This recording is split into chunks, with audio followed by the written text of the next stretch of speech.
கத்தி படத்தில் இருந்து சூப்பர் ஸ்டார் ஆகிறார் விஜய். சூப்பர் ஸ்டார் பட்டம் யாருக்கு என்ற சர்ச்சை கோடம்பாக்கத்தில் கொழுந்துவிட்டு எரிந்து கொண்டிருக்கும் நிலையில் வருகிற ஆகஸ்ட் 15ஆம் தேதி மதுரையில் பிரம்மாண்டமான விழா எடுத்து விஜய்க்கு அந்த பட்டத்தை சூட்டுவது என்று முடிவெடுக்கப்பட்டிருப்பதாக செய்திகள் வந்து கொண்டிருக்கின்றன.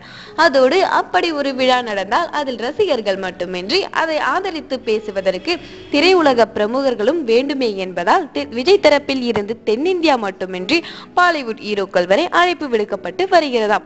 இந்த நிலையில் தற்போது விஜயை வைத்து கத்தி படத்தை இயக்கியுள்ள AR முருகதாஸ் இப்படத்தில் டைட்டில் கார்டிலில் இதுவரை இளைய தளபதி விஜய் என்றே போட்டிருப்பவர் படம் திரைக்கு வரும்போது சூப்பர் ஸ்டார் விஜய் என்று போடவும் முடிவு செய்திருக்கிறாராம்.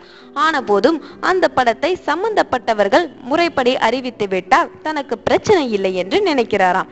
அதனால் இந்த சூப்பர் ஸ்டார் விவகாரத்தில் கத்தி யூனிட்டுக்கும் அதிக ஆர்வம் காட்டி வருவதாக கூறப்படுகிறது. For more videos, subscribe our Trends channel.